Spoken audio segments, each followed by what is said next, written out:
લેક્ચરમાં આપ સર્વે વિદ્યાર્થીઓનું ફરી એકવાર હાર્દિક સ્વાગત કરું છું। વિદ્યાર્થી મિત્રો, આજના આપણા વિડિયો લેક્ચરની અંદર આપણે લક્ષ ચેપ્ટરની અંદર લક્ષ મેળવવાના દાખલા જે છે એને આપણે આગળ વધારીએ છીએ। છેલ્લે આપણે જે વિધેયવાળી પદ્ધતિ જે છે એટલે કે રકમની અંદર આપણને આ રીતના વિધેય આપેલા હોય તો એવા પ્રકારના દાખલા જે છે એની આપણે ગણતરી કરી, બે દાખલાના જોયા। ફરી પાછા આજે આપણે એવા ને એવા દાખલા વધારે આપણે જોઈએ એટલે આપણે વધારે કોન્સેપ્ટ ક્લિયર કરી શકીએ। તો સૌપ્રથમ આપણે દરેક વિદ્યાર્થી પોતાની ટેક્સ્ટબુકની અંદર સ્વાધ્યાય 4 એમાં સેક્શન ઈ અને એમાં ત્રીજાનો 7મો દાખલો આજે આપણે જોઈએ છીએ। તો અહીંયા રકમ લખેલી છે બોર્ડ ઉપર, તમે જોઈ શકો છો। Limit x tends to 2 f of x minus f of 2 છેદમાં x minus 2 જ્યાં f of x બરાબર વર્ગમૂળમાં x plus 7 આવું આપણને આપેલું છે। એટલે અહીં તમે જોઈ શકો છો વિધેય આપેલું છે। આવી પદ્ધતિ આપણે આગળ વિડિયો લેક્ચરમાં જોઈ ગયા છીએ। જોઈએ આપણે આ નવો દાખલો। તો અહીં આપણને આપેલું છે, અહીં વિધેય આપેલું છે f of x બરાબર વર્ગમૂળમાં x plus 7। ચાલો આટલું ક્લિયર। હવે રકમમાં તમે જુઓ કે આપણે એક તો f of x ની કિંમત જોઈ છે તો એ તો આપણને આપી દીધી છે રકમમાં, અને ત્યારબાદ આપણે f of 2 ની કિંમત જોઈ છે તો એ સૌથી પહેલા આપણે મેળવશું, અને એ પણ આ વિધેય ઉપરથી।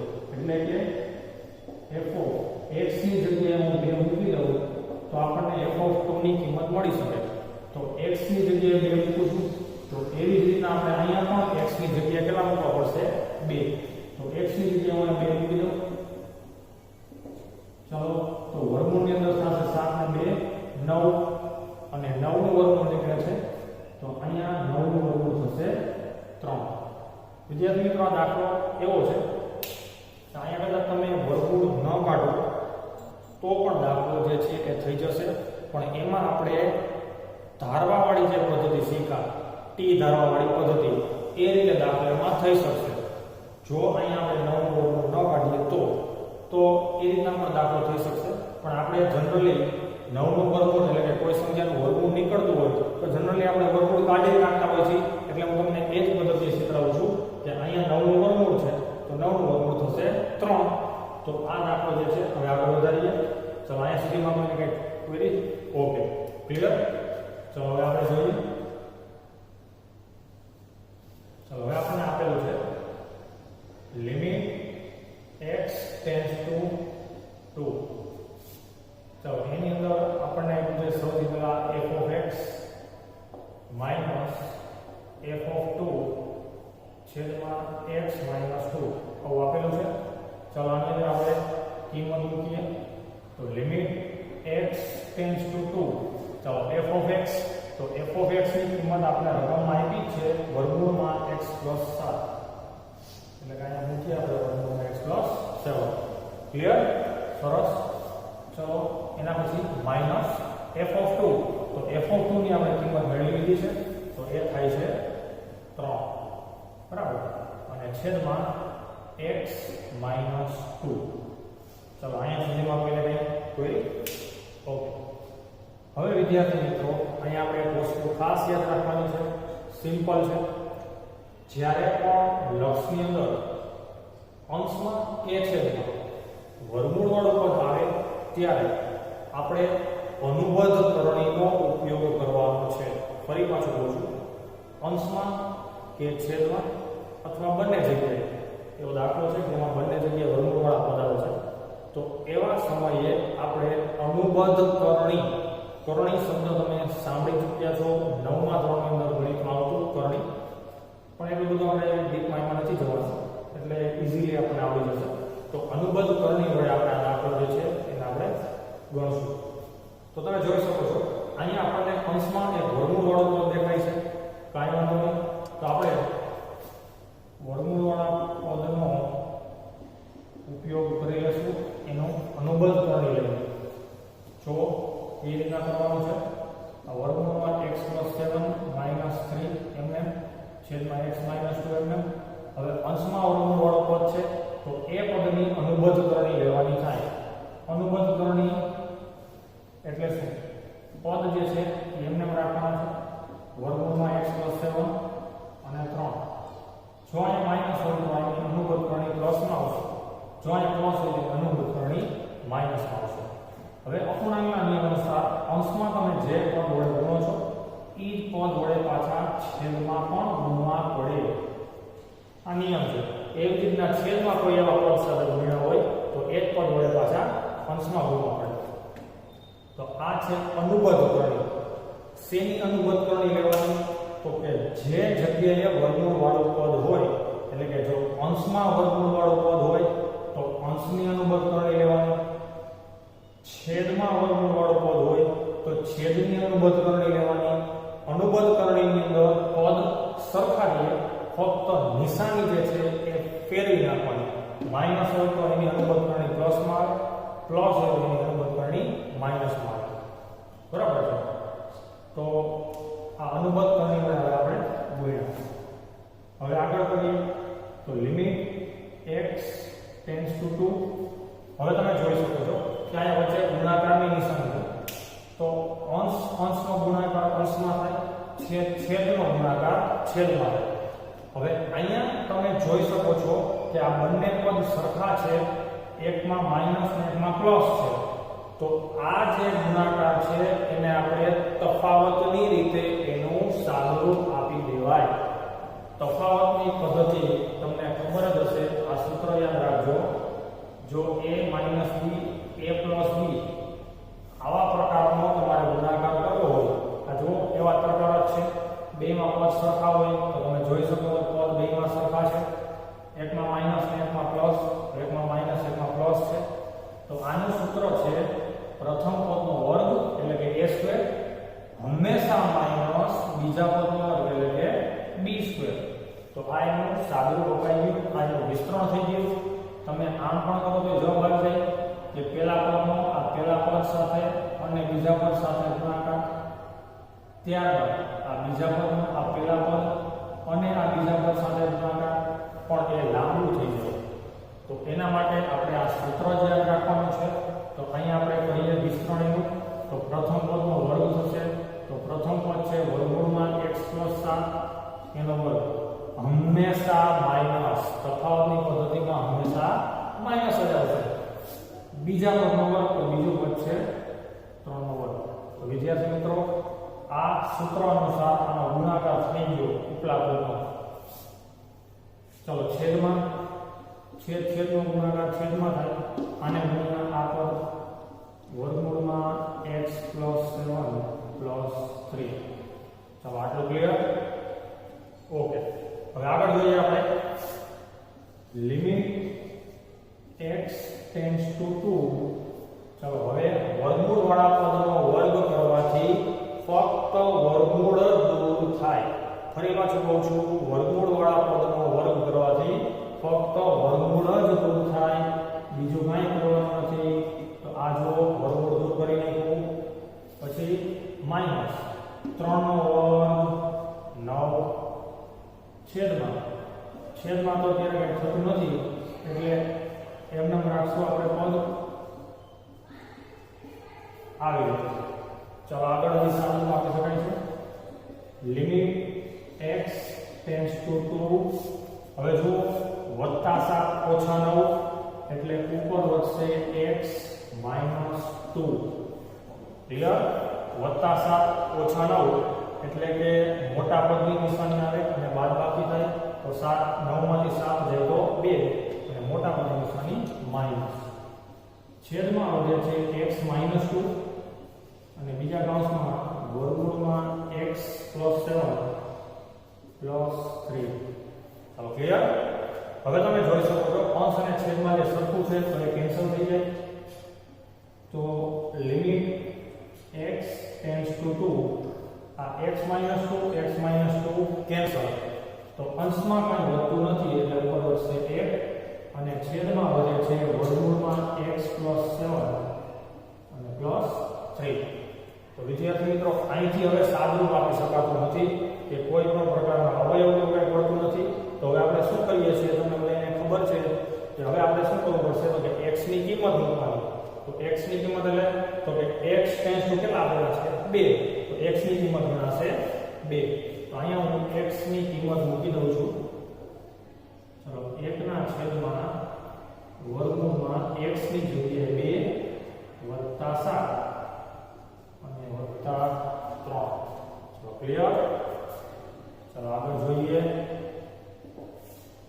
ચલો અંશમાં 1 છે પછી છેદમાં વર્ગમૂળમાં 2 વત્તા 7 એટલે કેટલા થઈ જશે 7 ને 2 9 વત્તા 3 ચલો 1 ના છેદમાં 9 નું વર્ગમૂળ થશે 3 વત્તા 3 તો જવાબ આવશે 1 ના છેદમાં 3 વત્તા 3 એટલે 6 ચલો આ આપણા લક્ષનો જવાબ છે વિદ્યાર્થી મિત્રો જ્યારે પણ વર્ગમૂળ વાળો પદ આવે એટલે હંમેશા આપણે એની અનુબંધ કરણી વડે ગુણાકાર કરવાનો બરાબર એટલે ઈઝીલી દાખલો થઈ જશે તો આ આપણા દાખલાનો જવાબ છે 1 ના છેદમાં 6 ક્લિયર ઓકે સરસ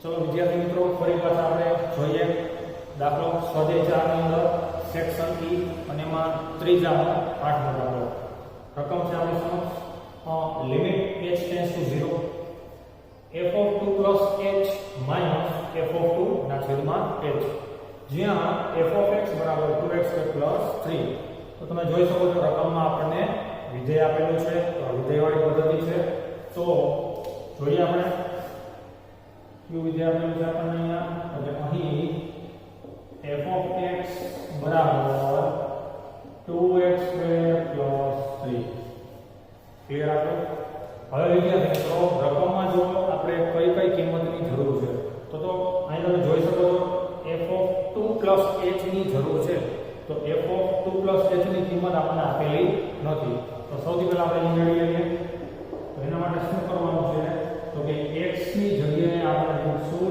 2 + h વિદ્યાર્થી મિત્રો ખાસ ધ્યાન રાખજો x ની જગ્યાએ મૂકું છું 2 + h તો અહીંયા વિધેયની અંદર જ્યાં x દેખાય ત્યાં x ની જગ્યાએ મૂકી દેવાના છે 2 + h અહીંયા સ્ક્વેર છે તો સ્ક્વેર કરો +3 હવે આનું આપણે સાદું આપી દઈએ તો વિદ્યાર્થી મિત્રો તમે જોઈ શકો છો અહીંયા દ્વિપદીના વર્ગમૂળનું વિસ્તરણ કરવાનું છે વિસ્તરણ સૂત્ર અગાઉના વિડિયો લેક્ચરમાં લખાવી દીધા છે અને તમે પાકા પણ કરી લીધા છે એવી આશા રાખું છું નકર વિદ્યાર્થી મિત્રો સમજાશે નહીં ચલો દ્વિપદીના વર્ગનું સૂત્ર તો પહેલા પદનો વર્ગ થશે 4 વત્તા 2 ગુણ્યા પહેલું ગુણ્યા બીજું એટલે કે 2 દુ 4 ગુણ્યા h એટલે કે 4h હંમેશા વત્તા બીજા પદનો વર્ગ એટલે કે h² વત્તા 3 વિદ્યાર્થી મિત્રો વિસ્તરણ સૂત્ર ખાસ પાકા કરી લેજો નકર દાખલામાં તમે અટકી જશો આ દ્વિપદીના વર્ગનું વિસ્તરણ કરેલું છે નો આઈડિયા આવે તો તમે આ સૂત્ર જોઈ લેજો અને એમાં કિંમત મૂકી તમે જોઈ શકશો આ તમારો જવાબ આવશે વિસ્તરણનો ચાલો હવે આ બે સામે ગુણવાના છે તો 4 દુ 8 વત્તા 4 દુ 8h વત્તા 2h² અને વત્તા 3 વિદ્યાર્થી મિત્રો આ બે છે આ કામ સાથે જ ગુણાકારમાં છે એટલે ભૂલથી આ 3 સાથે એને ગુણી નાખવાના નથી ચલો આમાં સજાતીય પદમાં આપણે સાદું આપી દઈએ તો પહેલા હું સ્ક્વેર વાળો પદ લખું છું એટલે કે 2x² પછી h વાળો પદ લખું છું 8h અને અચળ પદ જે છે 8 અને 3 એ વત્તા છે એનો સરવાળો થશે 8 ને 3 11 ચલો આમાં આપણે કઈ કરીએ ઓકે ચલો નેક્સ્ટ આગળ જોઈએ હવે આપણે જરૂર છે f(2) ની કિંમતની તો f(2) પણ આપણે આપેલા નથી તો એ પણ હવે આપણે વિધેયની મદદથી મેળવવા પડશે તો x ની જગ્યાએ મૂકીશ 2 બરાબર છે તો અહીંયા તમે જો 2 ગુણ્યા x ની જગ્યાએ મૂકું છું 2 સ્ક્વેર વત્તા 3 બરાબર છે આ જે વિધેય આપેલું છે એ વિધેયમાં જ કિંમત મૂકવાની થાય ખાસ ધ્યાન રાખવાનું છે આપણું વિધેય છે f(x) = 2x² + 3 તો રકમમાં જેની આપણે જરૂર હોય જે કિંમતની જરૂર હોય એ આપણે x ની જગ્યાએ મૂકવાના છે ચાલો 2 નો વર્ગ થશે 4 અને 4 દુ 8 વત્તા 3 એટલે 8 ને 3 11. ચલો આ આપણને કિંમત મળી ગઈ છે f(2) ની. તો અહીંયા સુધી ક્લિયર. ચલો હવે આપણે રકમમાં આવી જઈએ. તો આપણને રકમમાં આપેલું છે limit h tends to 0 f(2 plus h minus f(2) છેદમાં h. ચલો આ તો ક્લિયર. હવે કિંમત મૂકીએ તો લિમિટ h tends to 0. ચલો f(2 plus h ની કિંમત આપણે કૌંસમાં લખીએ તો એની કિંમત આપણને મળી છે 2h² plus 8h plus 11 આ એની કિંમત માઈનસ f(2). તો f(2) ની કિંમત આપણને મળી છે 11. તો અહીંયા હું મૂકી દઉં છું 11 કૌંસમાં મૂકું છું. ચલો h ના h એમ. ચલો આટલું ક્લિયર. હવે તો કૌંસ ખોલવા પડશે. તો આગળ કરીએ લિમિટ h tends to 0. ચલો ઉપર ખાલી કૌંસ ખોલીએ એટલે 2h² plus 8h plus 11 minus 11 છેદમાં h. ચલો આપણે 10 છે એ બીજી બદલાવી નાખીએ. ચલો લિમિટ h tends to 0. ચલો હવે અહીંયા પ્લસ 11 અને માઈનસ 11 છે કેન્સલ થઈ ગયા એટલે વધે છે 2h² plus 8h છેદમાં h. ચલો આમાં કોઈ પ્રશ્ન? ઓકે સરસ. આગળ વધીએ. Limit h tends to 0. ચલો હવે અંશમાં તમે જોઈ શકો છો કોમન નીકળે છે. તો કોમન કેટલા નીકળે છે તો કે 2h. બેમાં કોમન છે 2h. તો હવે અહીંયા વધશે h પ્લસ 8 માં આપણે 2 કોમન કાઢ્યા છે એટલે 2 ચોક 8 એટલે 4 આવશે અને h છે કોમન નીકળી ગયા છે. ઓકે એટલે આવી રીતના વધશે છેદમાં h. બરાબર. વિદ્યાર્થી મિત્રો અહીં તમે આનો ગુણાકાર કરો તો અવરું પદ પાછું આવી જવું જોઈએ એટલે તમને આઈડિયા આવે કે કોમન તમે જે કાઢ્યા છે એ ખોટા કાઢ્યા નથી ને ત્યાં. તો તમે આ બેનો ગુણાકાર કરો તો 2h ગુણ્યા એટલે 2h² વત્તા 4 દુ 8h. બરાબર. ચલો હવે લિમિટ h tends to 0. આ h થઈ ગયા કેન્સલ એટલે વધે છે 2 ગુણ્યા h પ્લસ 4. હવે વિદ્યાર્થી મિત્રો આગળ સાદું કામ શકાતું નથી. તમારે આનો ગુણાકાર કરવો તો કરી પણ શકાય પણ હવે આપણે h ની કિંમત મૂકી દઈ છીએ. તો h tends to 0 આપેલા છે તો આ 2 ના 2 ને h ની જગ્યાએ મૂકું છું 0 વત્તા 4. ચલો 2 ના 2 ને 0 વત્તા 4 એટલે 4 થાય અને 4 ગુણ્યા 2 કરો એટલે 4 દુ 8 થાય. તો આપણો જવાબ છે. વિદ્યાર્થી મિત્રો તમે જોઈ શકો છો દાખલા સરળ છે. આપણને એક તો સાદું આપતા અને અવયવ અને વિસ્તરણ સૂત્ર આવડે એટલે દરેક દાખલા આપણા માટે સરળ છે. વિદ્યાર્થી મિત્રો આજના વિડિયો લેક્ચરમાં આપણે અહીંયા સુધી રાખીએ છીએ. ફરી પાછા નવા કોર્સ સાથે અને નવા ટોપિક સાથે નવા દાખલા સાથે આપણે નેક્સ્ટ વિડિયો લેક્ચરમાં મળશું. ત્યાં સુધી દરેક વિદ્યાર્થી મિત્રોને અસ્તુ.